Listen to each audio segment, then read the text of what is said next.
I wasn't prepared for this. I never should have come.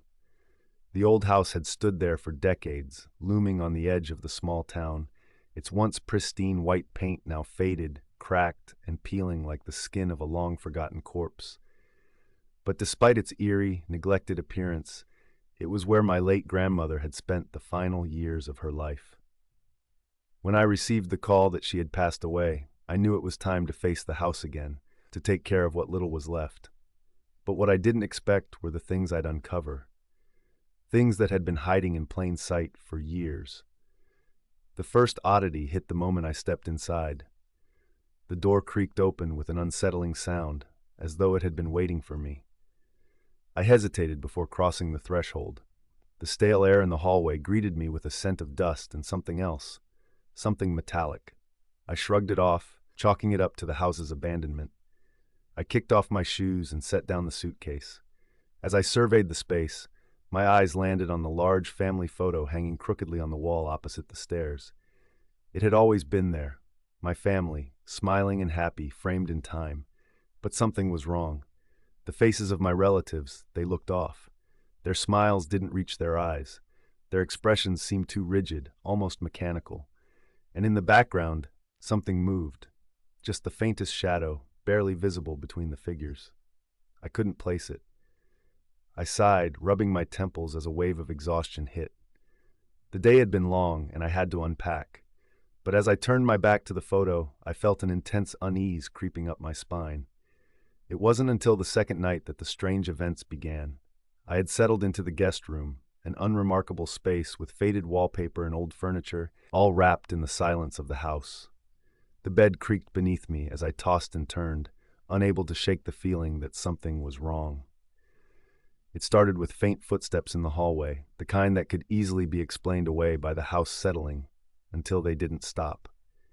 Each step seemed to get closer, nearer to the door, and my heart raced as I gripped the edge of the blanket. I sat up, straining my ears, but all I could hear was the oppressive silence.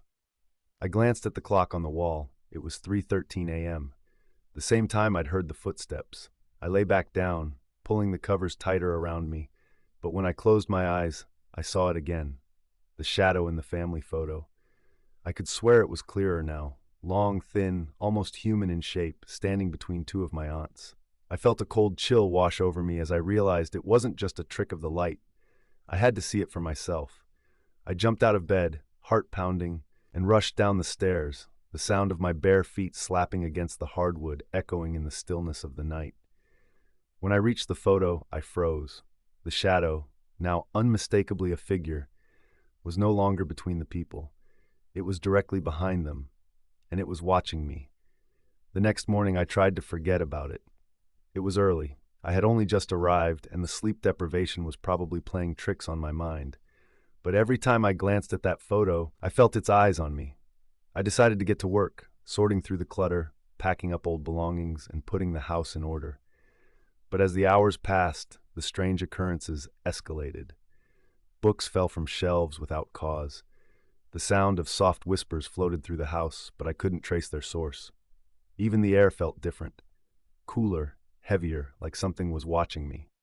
By the time I made it to the attic, I was already on edge, jumping at every creak of the floorboards beneath my feet. The attic was filled with dusty old boxes, cobweb-covered furniture, and remnants of the past. It looked like it hadn't been touched in years.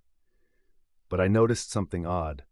A small chest tucked away in the corner, partially hidden by a stack of old trunks. My curiosity got the better of me, and I dragged it out into the light.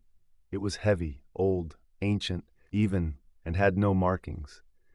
I opened it with trembling hands, the lid creaking as if the chest itself were reluctant to reveal its secrets.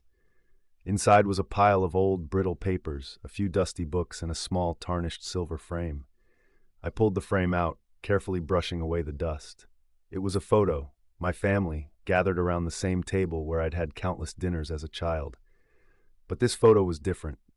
There were people in it I didn't recognize, people I'd never seen before. Their faces were blurred, as though the film had failed to capture their features properly. But it was more than that. The people in the background were distorted, as if their shapes were warping out of focus. And in the center, almost too small to see clearly, there was something else, a shadow, a dark figure standing just outside the frame. I set the photo aside, my hands shaking as I tried to make sense of it. What was this? Why didn't I remember any of this? That night, the whispers grew louder, as if they were speaking directly to me. I couldn't make out the words, but their tone was unmistakable, demanding, frantic. I lay awake in the dark, staring at the photo on the wall, the shadow behind my family now clearly visible. It was like a man, tall and thin, with long, gnarled limbs that seemed to twist in unnatural angles.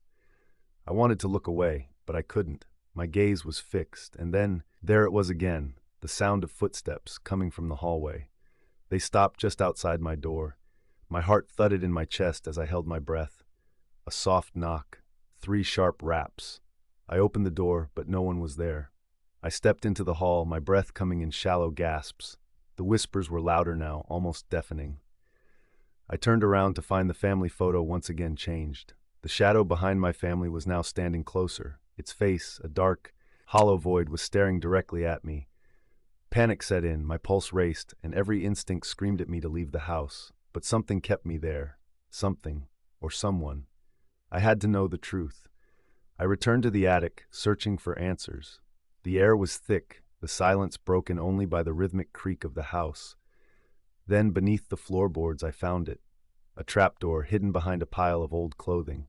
It opened with a sharp snap, revealing a narrow, steep staircase leading down into complete darkness. I descended. The air grew colder the further I went, and the silence was oppressive, suffocating. At the bottom, I found a room, small, hidden. Inside, the walls were covered with photographs, every one featuring my family. But the faces were all wrong.